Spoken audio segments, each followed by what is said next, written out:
咁有隻貓咧就係好惡嘅，咁啊就好似咁。係啦，咁咧然之後咧見到任何人咧都好似佢咁嘅，又即係好想咬下你啊！我頭先用花生通去咬啊！咁啊，我哋就 call 食環㗎啦，你自己睇下點樣去安置佢啦。咁我就義不容辭咁攞起對手套，攞起個紙箱就行上去執咗佢條屍啦。咁啊，執佢嘅時候就同佢講：你而家有屋企㗎啦，屋企就係廟啦。咁我就帶咗翻去廟度，喺後邊我哋嗰個碌柚樹下邊就撞咗佢。係啦，其實我覺得都幾嚴重，因為我架車 total loss 咗，跟住兩個擋風玻璃咧，好似俾人即係裂開咗咁樣啦。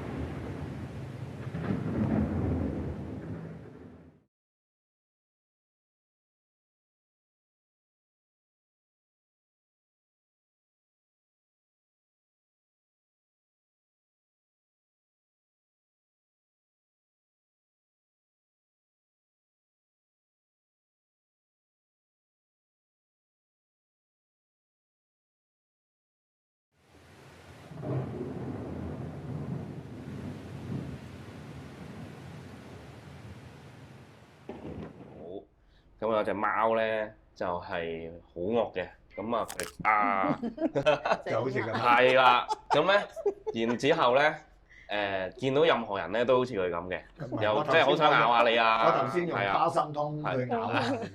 咁啊，我哋就 call 食環㗎啦，你自己睇下點樣去安置佢啦。咁我就義不容辭咁攞起對手套，攞起個紙箱就行上去執咗佢條屍啦。咁啊，執佢嘅時候就同佢講：你而家有屋企㗎啦，屋企就係廟啦。咁我就帶咗翻去廟度，喺後邊我哋嗰個碌柚樹下邊就撞咗佢。係啦，其實我覺得都幾嚴重，因為我架車 total loss 咗，跟住兩個擋風玻璃咧，好似俾人即係裂開咗咁樣啦。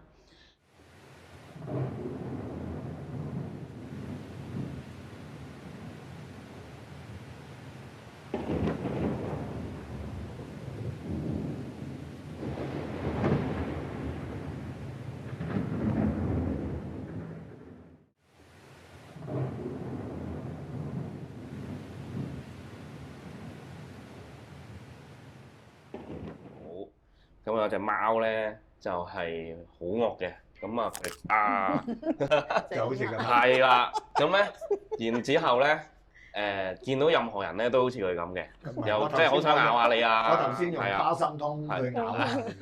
咁啊，我哋就 call 食環㗎啦，你自己睇下點樣去安置佢啦。咁我就義不容辭咁攞起對手套，攞起個紙箱就行上去執咗佢條屍啦。咁啊，執佢嘅時候就同佢講：你而家有屋企㗎啦，屋企就係廟啦。咁我就帶咗翻去廟度，喺後邊我哋嗰個碌柚樹下邊就撞咗佢。係啦，其實我覺得都幾嚴重，因為我架車 total loss 咗，跟住兩個擋風玻璃咧，好似俾人即係裂開咗咁樣啦。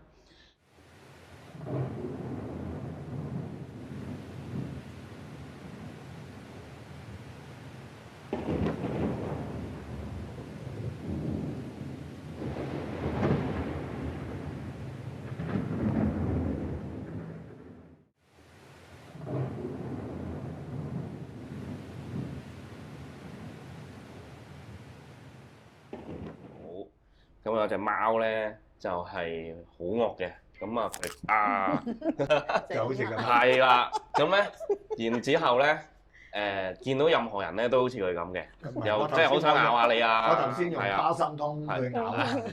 咁啊，我哋就 call 食環㗎啦，你自己睇下點樣去安置佢啦。咁我就義不容辭咁攞起對手套，攞起個紙箱就行上去執咗佢條屍啦。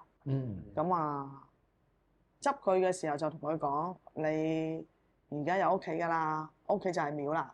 咁我就帶咗翻去廟度，喺後邊我哋嗰個碌柚樹下邊就撞咗佢，係啦。其實我覺得都幾嚴重，因為我架車 total loss 咗，跟住兩個擋風玻璃咧，好似俾人即係裂開咗咁樣啦。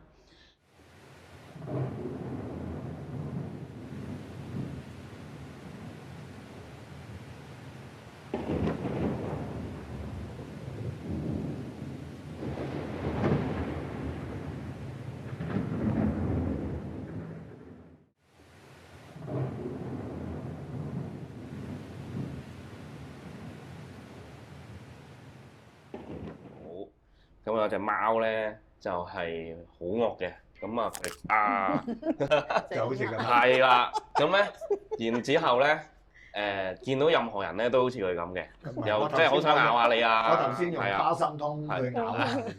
咁啊，我哋就 call 食環㗎啦，你自己睇下點樣去安置佢啦。咁我就義不容辭咁攞起對手套，攞起個紙箱就行上去執咗佢條屍啦。咁啊，執佢嘅時候就同佢講：你而家有屋企㗎啦，屋企就係廟啦。咁我就帶咗翻去廟度，喺後邊我哋嗰個碌柚樹下邊就撞咗佢，係啦。其實我覺得都幾嚴重，因為我架車 total loss 咗，跟住兩個擋風玻璃咧，好似俾人即係裂開咗咁樣啦。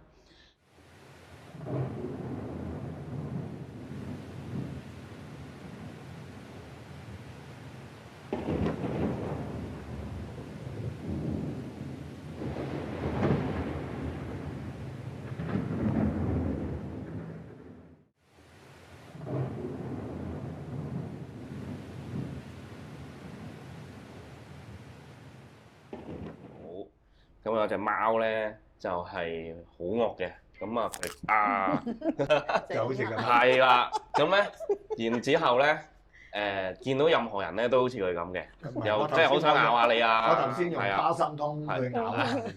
咁啊，我哋就 call 食環㗎啦，你自己睇下點樣去安置佢啦。咁我就義不容辭咁攞起對手套，攞起個紙箱就行上去執咗佢條屍啦。咁啊，執佢嘅時候就同佢講：你而家有屋企㗎啦，屋企就係廟啦。咁我就帶咗翻去廟度，喺後邊我哋嗰個碌柚樹下邊就撞咗佢，係啦。其實我覺得都幾嚴重，因為我架車 total loss 咗，跟住兩個擋風玻璃咧，好似俾人即係裂開咗咁樣啦。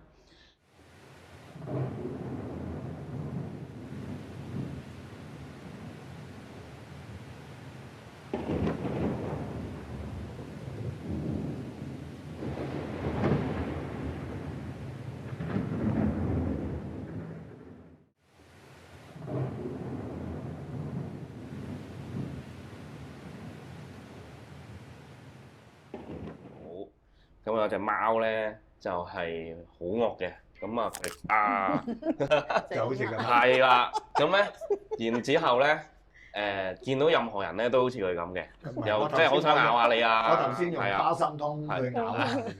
咁啊，我哋就 call 食環㗎啦，你自己睇下點樣去安置佢啦。咁我就義不容辭咁攞起對手套，攞起個紙箱就行上去執咗佢條屍啦。咁啊，執佢嘅時候就同佢講：你而家有屋企㗎啦，屋企就係廟啦。咁我就帶咗翻去廟度，喺後邊我哋嗰個碌柚樹下邊就撞咗佢，係啦。其實我覺得都幾嚴重，因為我架車 total loss 咗，跟住兩個擋風玻璃咧，好似俾人即係裂開咗咁樣啦。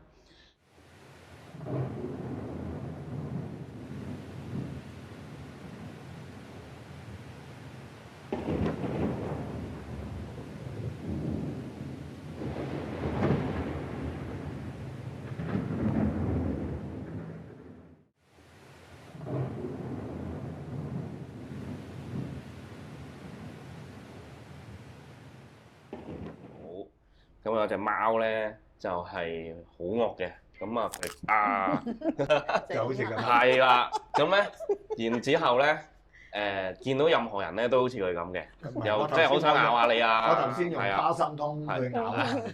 咁啊，我哋就 call 食環㗎啦，你自己睇下點樣去安置佢啦。咁我就義不容辭咁攞起對手套，攞起個紙箱就行上去執咗佢條屍啦。咁啊，執佢嘅時候就同佢講：你而家有屋企㗎啦，屋企就係廟啦。咁我就帶咗翻去廟度，喺後邊我哋嗰個碌柚樹下邊就撞咗佢。其實我覺得都幾嚴重，因為我架車 total loss 咗，跟住兩個擋風玻璃咧，好似俾人即係裂開咗咁樣啦。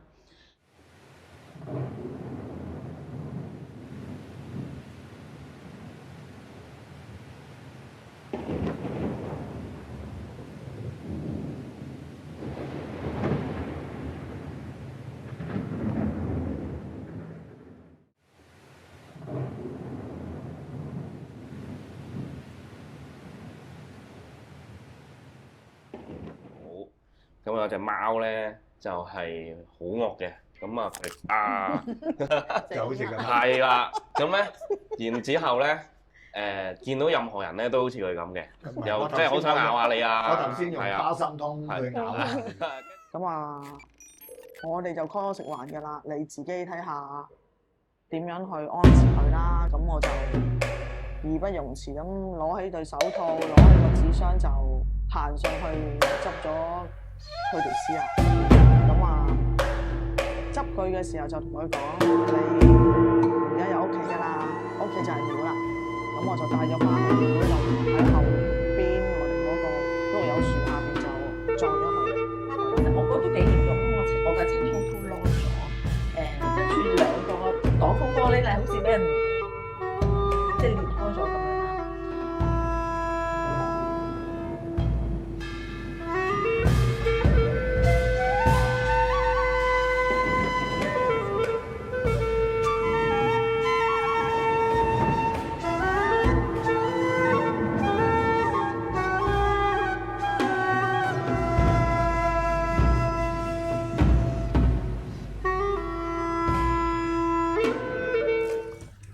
大家好，師傅好，大家好，陳師傅好。咁又一個星期啦，師傅。係咯，講話好快又8月啦嚇。係啊。今日都8月初5啊。哦，好快又重陽節啦，重陽係啊，再過多20日到係嘛？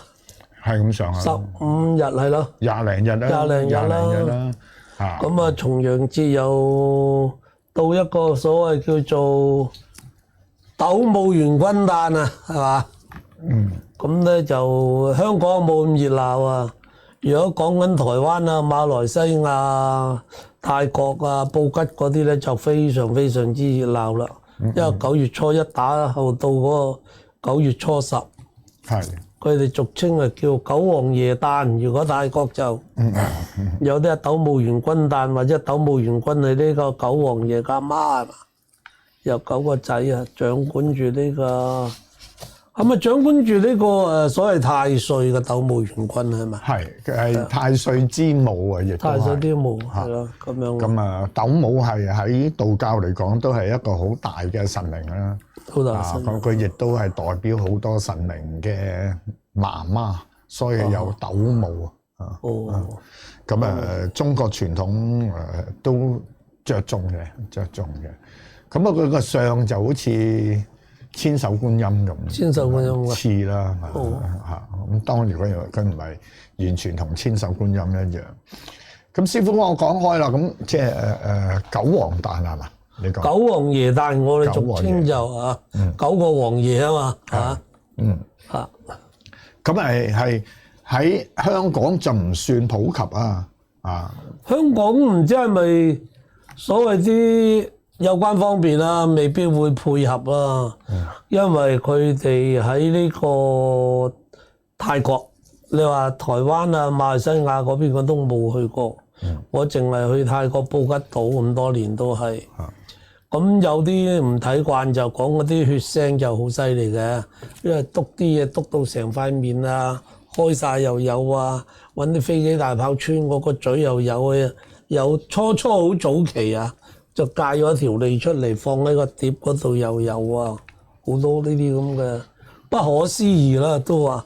咁點解你會有嗰個機緣去參與泰國嘅九皇爺誕？嗱，咁講翻咧係幾多年我都唔記得，應該咧就係香港保齡球嗰一年嗰個車粉紅定車谷梅係咪嗰位咧？香港嗰個運動員就攞咗個金牌嗰年。咁咧嗰年咧就啱啱就係屬於越南啱啱開放。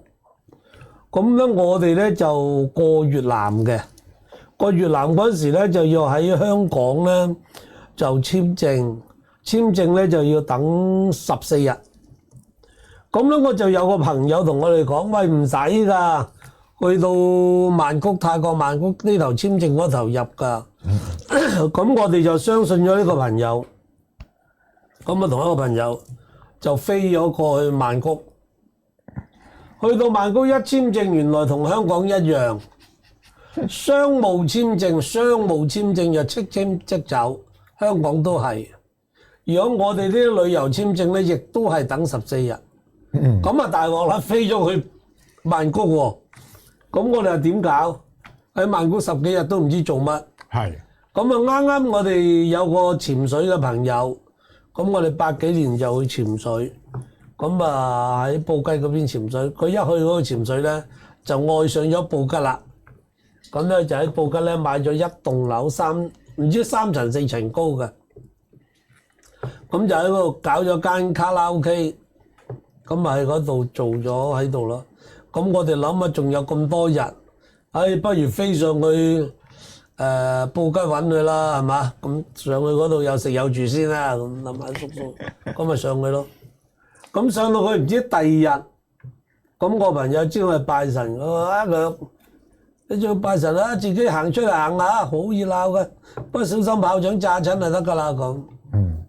咁啊第一次接觸呢個彈啦，咁啊行出咗條大路嗰度，咁咧就好多人。咁到啲貼童行過嗰時咧就犀利啦。啲人掟炮仗啊，係唔理你嘅，都唔理你係走出嚟參觀嘅定走出嚟參與嘅。你行出啲炮仗就兜頭兜腦掟你啊！有啲特登掟埋你個身度，乜嘢都有動作咁樣咯。咁去到嗰度咪又喺度參與，就覺得好高興。咁第1年又唔知係咪即係自己師公都帶我去玩啊。咁嗰啲貼童上咗神嘅。咁佢哋嗰啲當地嘅居民啊，嚟慣咗參與呢啲善信大德啊，佢哋都識嘅。一見啲貼童行過咧，就大家走出去接住佢啦，合十啊，叫啊讚咁啊，揾隻手咁樣，就問佢哋攞啲聖物嘅。咁咧佢喺個肚兜度揞啊，有啲係揞條符啊，有啲係揞串手串，即係各類咁乜咧，即係呢咁嘅貼咗童呢啲啦。咁佢就有個肚兜嘅。咁佢就喺嗰度揞嘢俾啲人噶啦。咁甚至咧，佢去到某啲商店，啲商店咧擺張台喺度，有好多祭品嘅，有香蕉、有菠蘿，乜都有嘅。咁佢去到咧，佢就同嗰間鋪頭啊祈福啦。祈福啊，各方面啊，如果撞啱嗰度有啲老人家有事，佢亦都幫佢醫下嘅上堂。咁佢走咧，佢或者睇啱佢啲祭品嘢咧，佢就盡量攞嘅。有時攞住個菠蘿啊，有時攞住個碌柚啊，或者攞住個香蕉啊，有啲乸炸糖啊，各方面嘅。咁佢一攞住呢啲咧，行到嗰啲人啱嘅咧，佢就俾佢嘅。咁咧就做好多嗰啲手繩咧，就唔係話我哋戴啲珠鏈嚟嘅，就用嗰啲好似啲棉繩綁嗰啲咧。咁去到啊，又幫人哋綁啊，咁啊好高興嘅。咁啊參與過嗰年就愛上咗啦。嗰時我差唔多，我每年都去，每年都去玩嘅。咁玩得2年咁啊，就識到有幾個嗰度嗰啲貼童啦。咁啊熟咗啦。咁我哋後來同啲徒弟佢都同埋佢哋一齊走去譬如例如行火炭啊，跟埋佢哋行啊咁樣。不過我哋就冇穿嘢，佢叫我哋篤，我話唔篤㗎，即係好似你哋咁樣啊。我話我哋唔篤，佢呢啲叫破身還神。破身還神。啊，咁我話我哋點解唔篤咧？我話因為我哋喺香港學神功，同佢哋學神功，大家個理念唔同啊。係。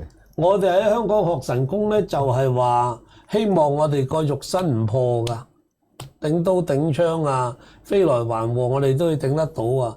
佢呢啲咧就唔係，佢呢啲就破呢個身，因為嗰個神指明落去嗰度，佢做呢啲嘢係搭着個神恩。呢啲咁樣兩把刀啊，咁樣好犀利㗎，穿住咁樣喎。佢可以喺嗰個烈日當空之下，呢啲唔係夜晚做㗎，日頭做㗎。係。好曬之下，你行幾粒鐘啊？我哋跟住行都頂唔順啊。咁樣啊。呢啲咁啊喺度上咗同啦，就呢個師傅啊同佢穿咯。呢啲穿過去係咩咧？佢開頭咧就有一支好似我哋做戒指嗰啲咧，試幾多個圈嗰支嘢，越嚟越粗嗰啲位。不過佢個頭嗰度尖到好尖嘅。咁樣就嗰個師傅就喺度咁樣，唔知點樣攞揾嗰個位同佢攣到念有詞咧，就個篤一聲咁擠過去，擠過咗啦，然後嗰邊咧就引帶翻呢樣嘢，就由呢支嘢咁帶翻出嚟，就咁咯。有啲有機關槍啊，有啲甚至一架車啊，有啲整架飛機啊咁樣咯。就係咁咯。咁我想問佢哋嗰啲係咪即係話喺現場就請銅，就即刻就去穿一啲？係，即係佢哋係即場請銅嘅。即場唔係喺話公眾地方啊，係喺佢間廟嗰度。咁有啲喺個大廟度。有啲佢自己個壇細嘅咧，就去到人哋間廟嗰度，亦都有個師傅喺度幫佢哋噶啦。你最緊要你自己同身嚟咗，你攞乜嘢去穿戴，佢就幫你戴咯。我嗰陣時識好熟嗰個叫木渣，上年啊，好似上年離咗世啦。咁樣佢又叻嘅，第一又唔係好傷身，第二又揾到錢啊。佢係點樣咧？扣針。扣針係啦，即係好似我哋啲衫嗰啲，俾啲細路仔壓片啲大扣針啊，就不鏽鋼嘅，佢就戴好多嘅。咁咧佢由耳仔啊、頸啊、手臂啊，全部都用扣針。咁樣我試一年咧，我就幫佢揾好多錢啦。即係譬如嚟到你呢度咁樣同你祈福，我叫你攞錢，攞100匹樓、50匹樓攞咗，就篤落嗰個扣針嗰度，就同佢穿落隻手咯。話穿到真係幾靚喎，又紅又綠咁。咁嗰次佢翻去都揾咗幾千蚊啊！跟住你哋係熟落咗㗎，我記得你。好熟㗎啦，嗰個同佢好熟㗎。嗰陣時我每年去都同佢一齊玩嘅。咁我想問聲咧，佢哋會唔會同我哋香港嗰啲即係話請銅啊有分別？你有冇睇到定係？嗱，大家請銅都係話請個神上身啦。係。不過大家請嗰個形式一定係唔同啦。就算我哋香港都有啦，係嘛？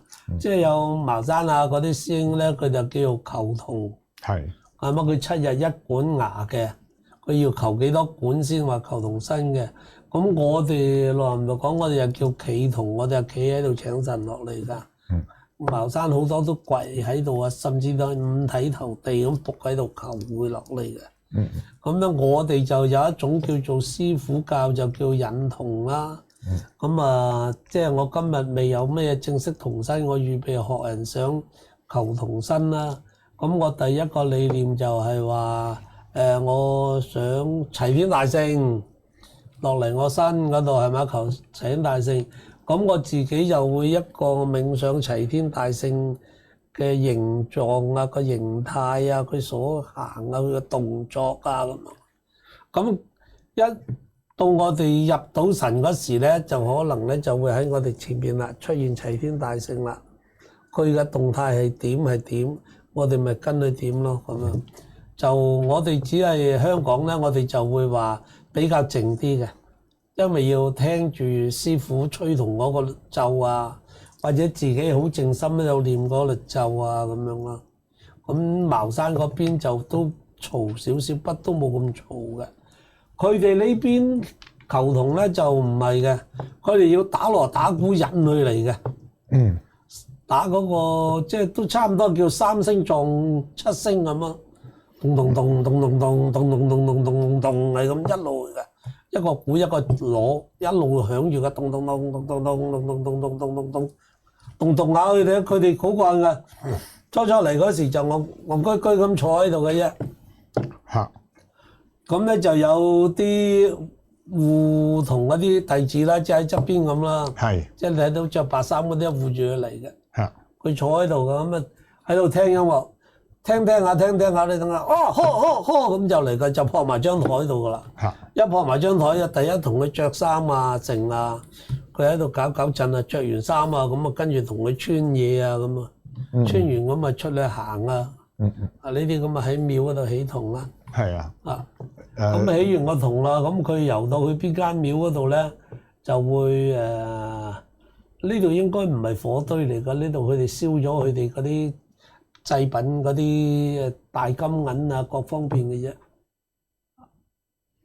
咁啊，師傅，我想問聲，如果我哋六壬係咪？六壬求童嘅時候，譬如你頭先提及啊齊天大聖啦嚇，譬如我想請齊天大聖，係咪代表就一定請到，定係我都要去接觸由個天去安排，或者係點？唔係呢個，我哋俗稱叫做引童啊。嗯，引童即係我哋引個神落嚟啊。係。咁初嚟講啊，所以比較即係執着嘅人係難啲嘅。嗯。佢執着嘅學嘅咧，佢就諗住，真係落咗嚟咁。其實我哋初未必㗎。嗯。初我哋係好似有種帶住一個模仿，一個要扮嘢。嗯。咁你去扮嘢，你都要有一個形象先扮㗎。嗯。係咪先？嗯。咁你咪去理解啊？齊天大聖嘅動作係點？點解咁多人請到齊天大聖咧？因為《西遊記》，我哋成日都見到孫悟空，佢個動態，係咪？有啲叻嘅仲拿住支棍都同佢耍得一餐，有啲跳上支棍嗰度企喺度都有，即係佢本身有所謂我哋明功底啦，係咪耍過呢套棍啦？咁佢都有呢個辦法。係咪？甚至有啲跳上台啊，即係啲橋台唔係好高嘅啫，細路仔後生啲嘅，噗一聲一句就上咗去噶啦，嘣一聲一個關斗走翻落嚟噶啦，係嘛？咁啲人睇到個動態，你個童身係齊天大聖啊咁啊！初係你自己同佢溝通先，溝下咁就溝到咗同佢咧，佢真係中意咗你嗰時就落嚟啦。你一起同佢都走落嚟，因為個童身係中意玩嘅，係要同佢做熟絡咗好耐就可以幫人嘅，係咪？所以有時我哋寫下嘢嚟，個童身自己落嚟寫都有，咁樣。咁呢個都係就唔係話你想請邊個童就一定係噶嘛，係嘛？係咪咁嘅意思？即係都可以咁講，咁所以有好多人㗎。我個童身啊，我係關聖帝君啊，正氣啊嘛，救雷啊嘛，係咪？個個都話關聖帝君，其實係咪咧？未必係。呢個未必係到我哋，因為我哋只有個信息係咩咧？我掉個信息出去嘅啫，邊個立到呢個信息，中意落嚟咪邊個咯？我唔冇話指定俾邊個。到我哋同嗰個童身即係有咗一定嘅時間啦，咁就嗰個童身都唔俾第二個童身落嚟搞我哋個。你一諗佢已都嚟咗啦，霸住咗噶啦，就係咁樣。咁當然啦，即係頭先你大部分嘅相都係嚟自泰國啦，係咪師傅？嗱，我頭先就咁驟眼望下啦，佢哋啲相有台灣啦，係啊，冇錯。咁有啲係泰國啦，咁見到我後生嗰時嗰張就一定係泰國噶啦。都唔係好老嘅啫，有時啲鬚仲係黑黑地，而家白鬚老翁。我想問聲師傅啊，你第一次有個緣分參與啦嚇，九皇耶誕，咁你都已經係一個師傅級㗎啦，應該。師唔師傅唔敢講，係因為嗰時未去到，不過只係自己識嘅啫，學 OK 緊噶啦，學緊嘢噶啦，嚇。係嘛？你話師傅級就唔係嘅，又點為之師傅級？而家我都未知啊。咁你當時因為你都有個底子啊嘛，我哋叫做第二次咪識氹佢咯。咁你炮仗先啦。你喺個現場，你會唔會感覺到嗰個或者我哋叫唔係氣氛啊？氣氛就好多時係個氣場啦，氣場係啦。如果講氣場，你又會唔會感覺到？氣場當時第一次咧就實在講真係冇，只係得到一個叫做好開心、好熱鬧，因為第一次見啊，係好開心，真係好熱鬧、好得意。俾人用炮仗炸自己都笑嘅，即係如果喺香港打幾次交到，係咪？係。佢真係唔理你架，成村嘅兜頭兜腦掟落嚟。有間卡拉 OK 又係我哋企喺呢度睇，佢卡拉 OK 嗰度擺個壇，嗰啲人咧就貪過癮，將啲炮仗就掟過嚟呢邊人群，呢邊人群反擊，佢用炮仗掟翻去，成張佢擺壇嗰張台都炸反咗。哇！咁就嗰啲炮仗幾犀利，一排仔一排仔咁掟佢啫。不過你掟嚟十幾排，呢邊幾廿排一齊掟落，原來嗰個威力幾大。咁你睇到嗰啲好得意咯，即係你自動自覺自己都會跟埋佢哋，走去攔住啲阿贊攞嘢啊，各方面。不過第一次去就好好啊，又怕醜唔敢攞啊，唔知乜頭乜路。不過啲阿贊行過都俾我嘅，我攞到成手嘢翻嚟。佢話嚇你有咁多咁，我唔知喎，個個都俾我。佢話咁你好運喎，咁點喎？就咁咯。咁你參與多幾次嘅時候，嗰個氣場係咪又唔同咗啊？因為你冇咁亢奮啊嘛，係嘛？係啊。你係到嗰時又唔同咗啦，又另外一種啦。係。自己譬如知道有個神過啊，各方面有嘅。有啲係點行過自己知嘅，嗰啲好嗰啲咪自己撲出去咯。所以我哋出到去好多攬頭攬計嗰啲咁就係咁啊。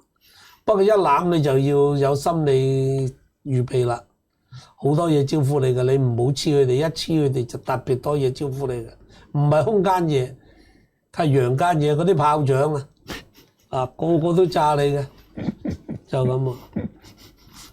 嗱呢啲咁嘅咯，就咁咯。如果我哋可以搭住呢個貼銅行街㗎，不過你要捱得住呢啲咯。哦，唔錫你㗎啲炮仗。但我聽你講過，我哋都有試過行過㗎嘛。我哋有好多年，我哋都行嘅。新聞帶啲弟子去啊，咁有個嗰陣時帶個女徒弟去好怕炮仗嘅。打死都冇話去一試下，我睇下咁。去到第一個半個鐘前，佢褪下縮下，褪下縮下。第二個半個鐘嗰時咧，佢就變咗戰地記者咁喺度笑。佢唔係炮仗嗰度，佢都唔肯行啊！佢一定要衝埋炮仗嗰度，因為佢揼完腳，佢知道冇嘢。咁嗰次帶佢哋去咧，又好得意啊！去到嗰日，我當地個老友唔得閒，就幫我揾咗架車招呼我哋。招呼我哋咁嗰個揸車嗰個咧，佢又係好中意燒炮仗嘅，就同埋我哋一齊去玩。佢咧就俾炮仗炸到隻眼。咁我哋就寫我哋嗰個符水俾佢啦。寫完俾佢浸完隻眼，佢話冇嘢，就開住架車仲同我哋玩成晚。玩完第二日咁就唔見咗佢啦。咁啊唔理啦，玩完我就走啦。後尾過咗10年8年後，咁我又再去，又係租架車。一上車，呢個司機係泰國人嚟㗎。一見到我就一餐咁，我點解有人識咁叫我嘅？望一望佢，真係同個朋友講，咪嗰次佢炸到眼嗰個咯咁樣。我點解嗰日炸完眼送完翻屋企，第日唔見咗佢？佢屌佢瞓咗10幾20日醫院啊咁。哎呀，我話唔好意思啊。佢話點解？話因為咧，我哋幫完人哋做親呢啲嘢咧，我哋一定會問人攞利是㗎。大好細好，一定要同佢攞封利是啊！師傅教落㗎，唔攞咧，你幫完佢咧，可能醫病㗎啦，當下醫完佢咧，醫好佢，你唔攞利是，佢可能會翻發㗎啲病。所以你點都要攞封利是嘅。咁我話我當然我點會問人攞咧？第一，我一個遊客身份。第二，佢係一個司機，佢揸架車嚟帶我哋四圍去玩，陪埋我哋去玩係咪？我哋只係俾錢佢，同我哋買炮仗翻嚟，我哋就大家一齊走去揈。係佢唔好彩，嘣一聲整到隻眼就咁。咁我哋開完符水俾佢整完，佢冇事，仲可以揸架車幾粒鐘啊！咁呢啲冇得頂噶嘛，隻眼啊嘛。係啊。咁我又覺得冇乜嘢，咁我又唔好意思開聲問佢攞封利是，咪冇攞咯。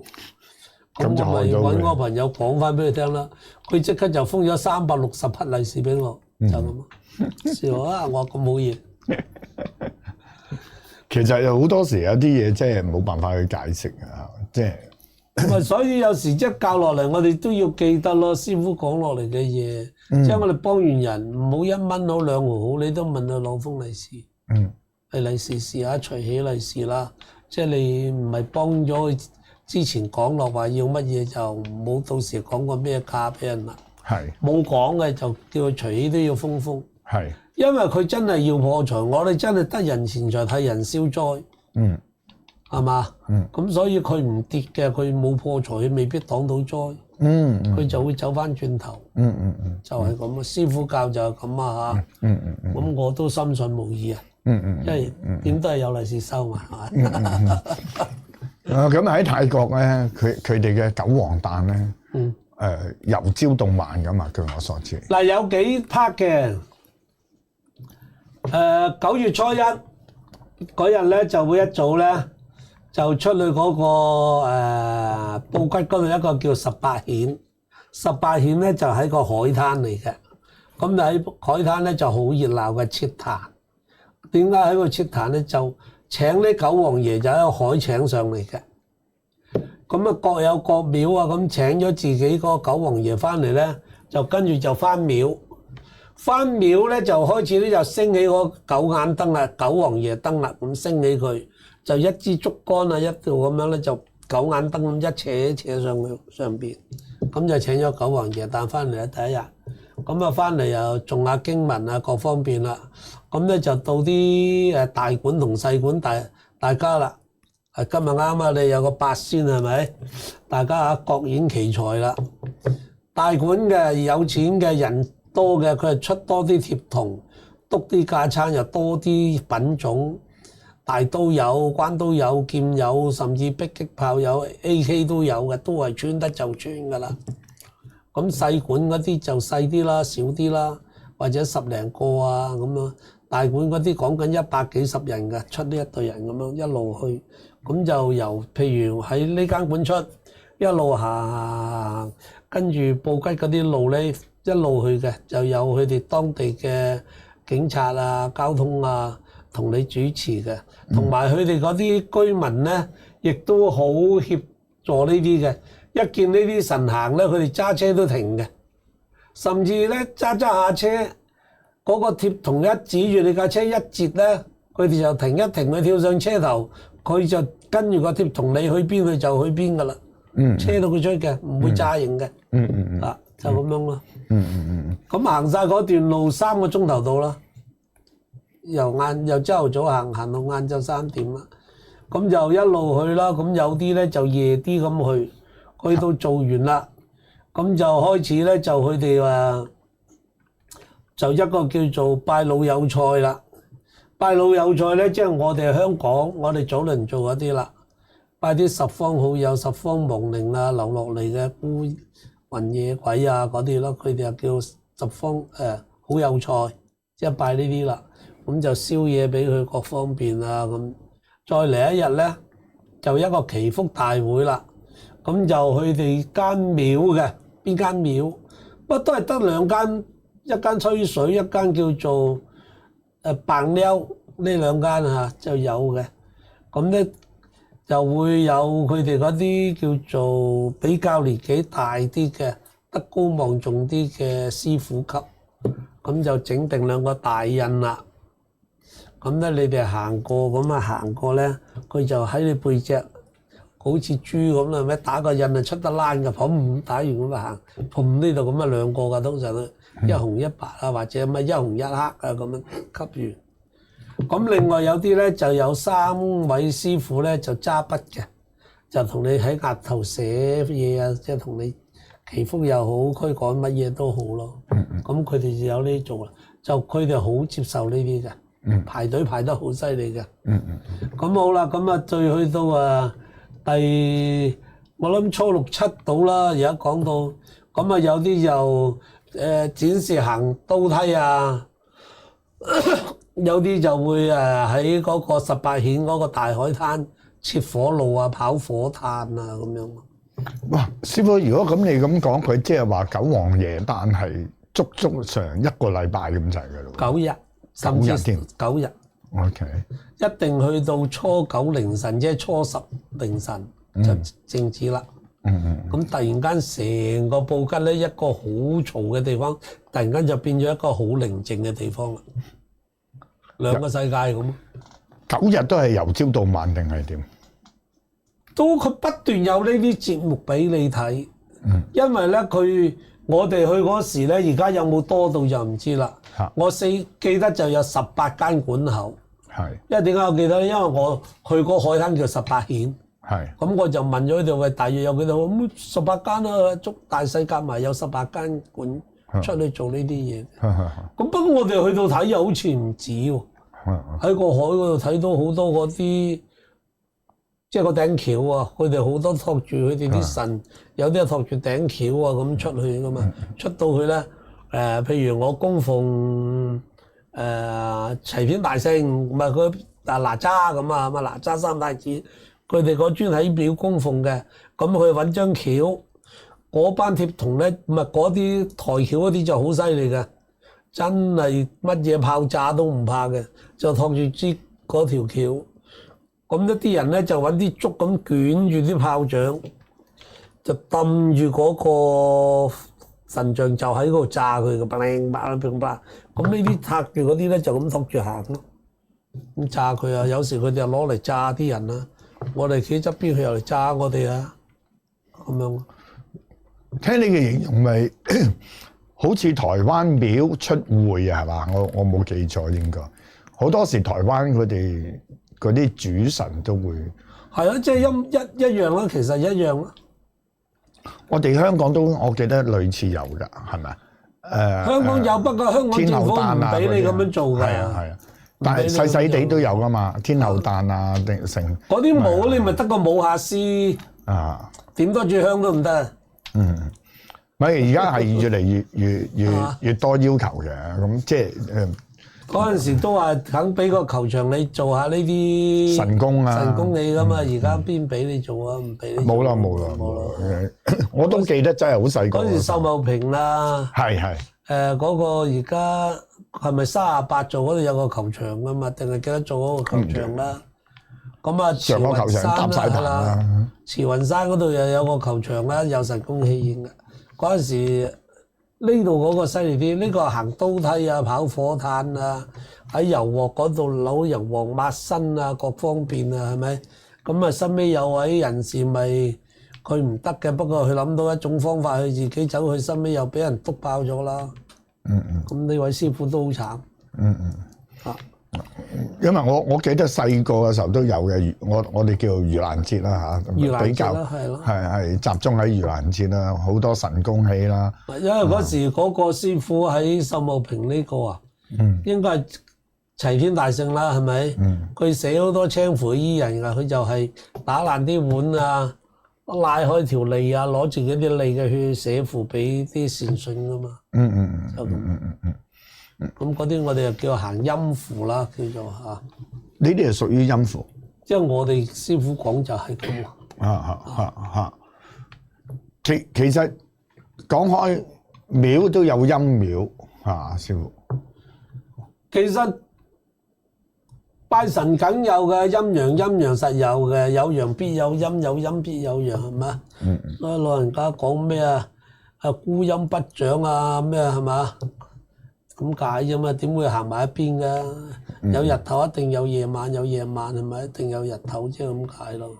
咁當然啦，即係坊間有好多人就話啊陰廟就唔好拜啊，或者成啊咁其實你又點睇法啊？我覺得就冇問題嘅，拜乜嘢都最緊要你自己啫，大佬。咁點解我哋開聲唔叫陽陰啊？會係陰陽咧？陰仲行頭啊！係喎。話你叫陽陰笑下，叫唔到噶。係。點都係陰陽噶，係咪？係。就係咯。先行陰啊。或者陽嗰啲係上面嘅神，陰我哋都有份，因為我哋係地。係嘛？我哋未上到去。就咁樣陽氣上升噶嘛。係啊。陰氣下墜噶嘛。係啊。咁我哋仲係黐住個地噶嘛。我哋都係陰人嚟噶，係咪咁講啊？即係如果嚴格嚟講。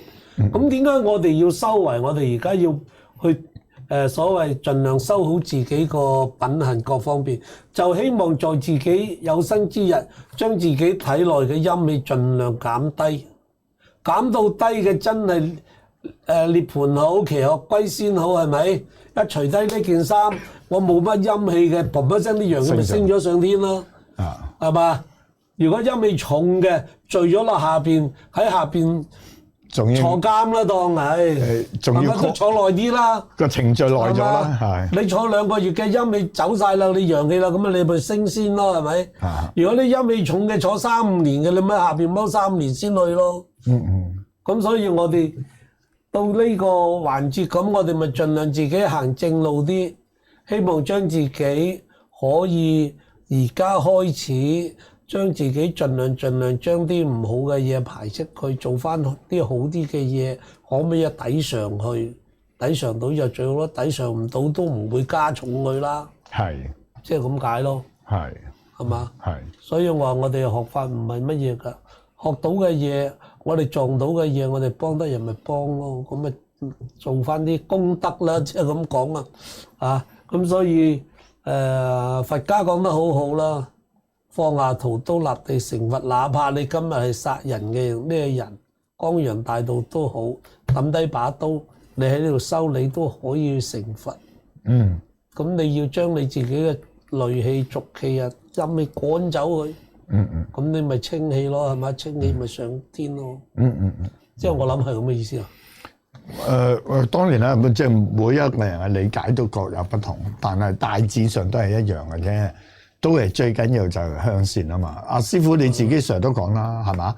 正法邪用，邪法正用，係其實都係兩件完全不同嘅情況嚇。如果真真正正嘅，如果你話佛祖好、觀音好，我哋做啲乜嘢，咁佢會唔會做咧？我諗佢未必做嘅，係嘛？咁硬係有啲所謂嗰啲佢要取得嘅功德，佢先會去做嘅啫。佢有夠功德，佢又要去做某樣嘢啦。即係我哋咁，我成日諗，我哋係咪幫緊一個大嘅神或者大嘅陰神做緊嘢咧？我哋接到嘢翻嚟，我哋做到嘅，咁我哋有啲功績啊，佢有啲功德噶啦嘛。係。佢收夠嘅，咁佢咪可以佢升仙成佛咯。咁我哋又可以真係除低件衫走咗啊，唔使着翻件衫再嚟呢個世界咯。係嘛？喺底下有一官半職嘅，唔做陽師都做下陰師啦，係咪？咁啊，就去揾個陽間嘅師傅，咁我哋立個官職，咁可能都會有得升下仙啩。我哋有個善信就回應翻你嘅師傅，佢就話頭先講開陰廟有咩得啦？咁佢話陰符通常咧就係指中國古代一部道教嘅經典，就叫做《黃帝陰符經》，簡稱就係陰符經。咁陰符經係一部探討天地自然運行嘅法則同人事應用嘅原則嘅書嚟嘅，以陰陽五行、天道、人道嘅關係為核心，點樣去利用自然嘅規律化解矛盾，跟住咧就達至到成功同和諧嘅。咁當然阿 Tim 就係引一啲書籍嘅含嘢啦，咁我相信師傅頭先講嘅，我同佢哋大致上都係一樣啦。最緊要就係正法有冇邪用咗，所謂邪法陰法啦嚇，或者其實就你有冇用一個正途去行使啊？即係我哋所講，我又冇咁叻啊！即係我哋少讀書嘅人，咁咧就我哋唔識咁樣喺書本上個理解去解釋。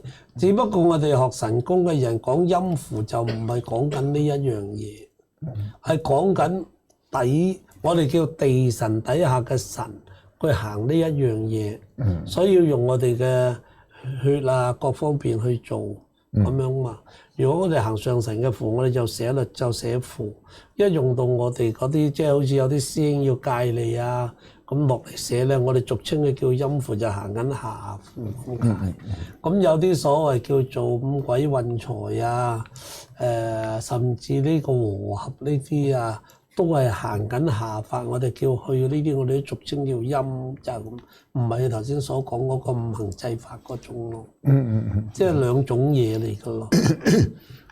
係啊，因為其實即係喺一個宗教層面。即係如果我哋就算引典一啲舊嘅古籍都好啦，佢未必係表達晒所有嘢嘅嚇。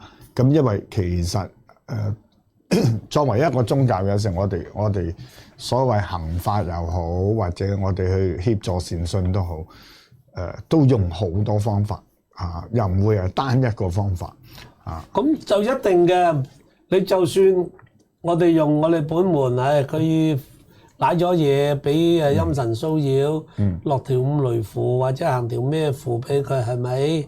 啊，俾佢飲又好，俾佢黏喺屋企又好，鎮宅又好，甚至喺佢個身體同佢寫落佢又好。寫完之後，係咪就咁就得咧？都唔係噶嘛，都仲有另外一種啦。係啊，用自己嘅心同佢溝通啦，話俾佢聽你冇事噶啦。我哋師公會點幫你點樣種佢個心碑，加翻強佢。佢一深信你啲説話，都幫咗佢大半啦，即係咁講咯。係啊，咁呢啲我哋咪叫陰陽師幫佢咯。陰陽師咁我哋俗稱就係啦，話自己喺陽間嘅師傅叫陽師啦，行符法呢啲咧喺符入邊行嗰啲就叫陰師啦。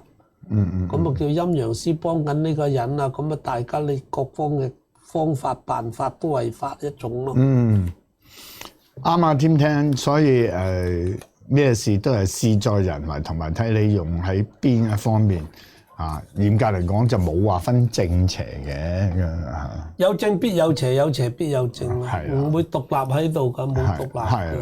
咁啊。同埋我想覆翻阿 Cat Chan， 佢話普通人冇入教，如果多念八大神咒有用嗎？其實一啲書籍嘅咒語或者所謂咒啦嚇，我哋道教當然有八大神咒嘅，即係淨係講道教啊。咁其實你睇翻個內容，所以你唔係入教，你用個心去念去讀都有應該就唔會有傷害啦。係問題係你有冇雜念，同埋你所謂去練習嘅時候，你都要睇清楚嗰個咒嗰個文字嘅意義嚇。咁我覺得呢個係最穩陣。嗱，道家嘅八大神咒咧，八大神咒其實佢就係俾我哋做乜咧？我哋開始。佢同個神開始溝通，我哋將我哋自己淨化自己，係淨口咒啊，淨心淨口，淨乜嘢都係淨晒自己，將自己將唔好嘅嘢減低晒，好潔淨嘅心，去同個神明溝通啊嘛，係咪？咁你話我嚟對個神嘅尊敬係一定有用。你話如果你話喂我哋冇學過法。而係話有朋友中咗招，俾啲前世今生冤親債主騷擾嘅，咁你識念呢個八大神咒，你同佢念有冇用咧？咁我覺得就唔好少個事，冇料唔好做架梁。一做架梁咧，呢個陰神你一行埋去咧，佢就唔揾佢揾你。你真係有，你後邊有祖師爺話你有你個宗教信仰去扶持你咧。就不妨去幫人，冇咧佢一搞你，你冇後盾幫你咧，自己攞嚟辛苦咯。即係我覺得就係咁。係，我同意師傅。但係佢嘅或者我誤解咗佢啦。如果我哋純粹冇入教，而係冇目的而為啊，淨係為自己純粹去念誦呢個八大神咒，會唔會有用咧？咁嘅意思佢問。用我哋咪就係所謂叫做我哋佢同我哋呢個所謂道教嘅張天師又好，邊位都好，太上老君都好，係嘛？我同佢講嘢嘅，我就又唔識嘅。咁我知呢個八大神咒係用緊呢樣嘢，我又識嘅，我咪每日念完我先啦。太上老君點，張天師點咁去溝通咯，將自己每日嗰啲濁氣清洗晒先，就咁咯。嗱，我哋信號可能係斷咗嘅，我哋一陣間照繼續啦。咁然後我哋 update 翻一啲片上去，因為我哋個網絡嗰度係有啲問題，我都需要再整嘅。咁啊，師傅，我想請教多一樣啦。譬如好似你咁九皇爺，但係我哋去參與呢啲廟會又好，或者係一啲宗教儀式啦嚇，即係其實我哋係當然唔好多口啦，唔好多口多手啊，即係有時有啲嘢又唔好亂咁去掂啊，或者説話要謹慎啊，個心都係啦咁，你覺得如果即係純粹去參與啊，去觀摩啊咁你覺得會唔會有違忌定係覺得係都係冇問題？其實違忌我覺得就冇嘅。嗱，先講翻，我真係我由頭到尾都喺布吉嗰邊玩嘅啫，呢個誕期，參與係呢個誕期。咁我哋去到咧，我哋俗稱自己就享受團嘅。我哋又中意潛水，喺布吉嗰度咧，潛水係非常之靚嘅。一跳落去70-80尺，我哋喺上邊望落去咧，好似係10尺8尺水嘅啫，跳咗落去先知咁多嘅。第二咧，我哋又有朋友喺度啦，人哋冇槍，我哋有槍。咁咧就有時跟埋啲團出去咧，就啲外籍人士，不過佢哋真係好守規矩嘅，佢真係落去睇嘅啫，佢唔會乜嘢嘅。我哋啲又叫百厭嘅，咁所以外籍人士落落先，我哋落水落遲。外籍人士上水上前，我哋上水要上先，我哋落去半粒鐘就要上翻嚟噶啦。外籍人士9個字就上嚟噶啦，所以我哋落遲上快嘅。咁我哋落去有時都打條魚上食下，咁都叫殺身啦，係咪？咁我哋有時夜晚咧行得太辛苦咧，都走去練下骨嘅，練下骨嘅，咁樣啦。咁講翻佢哋啦，佢哋咧就好得意嘅，佢哋啲貼童咧。就好多唔需要學，我哋要拜師學藝嘅。佢同嗰個神有緣咧，嗱，即係好似去睇呢啲九皇爺誕好多人嘅。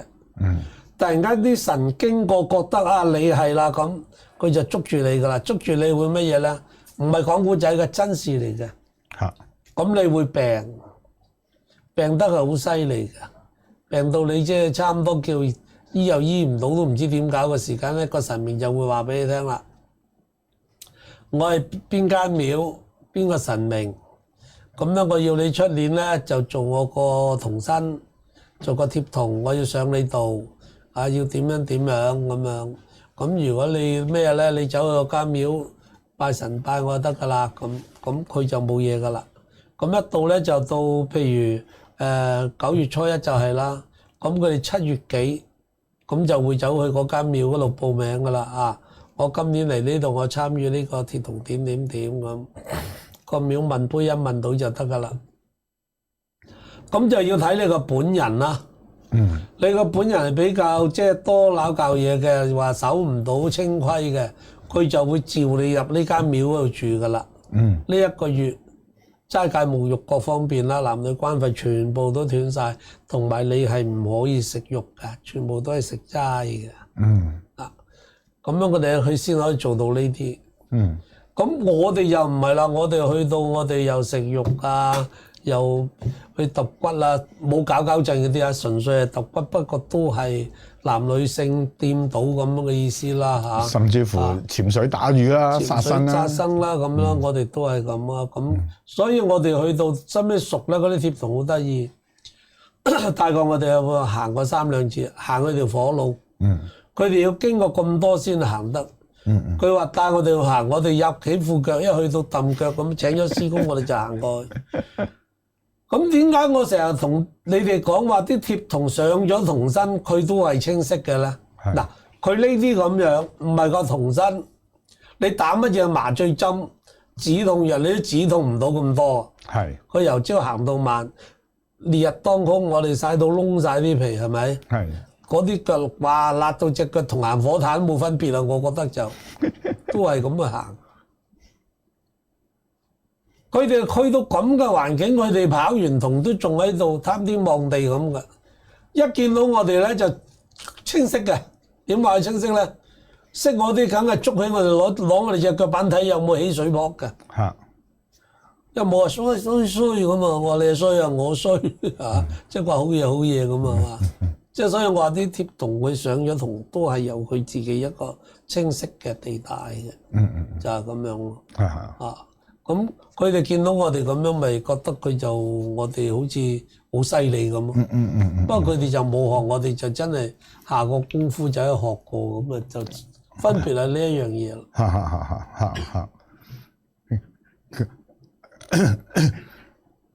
首先我再同我哋嘅觀眾講聲下，因為我哋係個信號嗰度係出現咗啲問題嘅，我知道㗎啦。咁我哋稍後重新將呢片咧整理好，再 update 翻上去嘅，咁大家可以唔使太擔心。咁即係過翻幾分鐘啦，10零20分鐘，咁我哋都要重新擺翻上去啦。咁時間今日又差唔多啦，師傅。咁快脆啊！係啊，咁啊已經又下次嚟食月餅㗎啦咩？未有啊，師傅。咩未啊？係嘛？未咁快，未咁快。不過你要食，我哋點都要安排嘅。最緊要師傅你出聲，我哋就一定要準備好。咁下個禮拜我哋又再見啦。咁因為時間差唔多啦。好。咁啊，師傅都肚餓噶啦，又要安排。未留翻個肚食月餅。咁下個禮拜係師傅。都有月餅食啊，記得留翻個肚。好，咁啊多謝我哋嘅觀眾先。咁即係唔好意思啦，因為技術上係即係出現咗啲小問題。咁我哋會再去跟進去，再去睇下點樣去安排嘅。咁下個星期見。但係多啲留意嚇，感謝我嘅師傅陳法光師傅，感謝。好，下個禮拜見。第二啲嘢揾我哋導演指引，再揾嘢傾過。好，拜。好啊，好啊。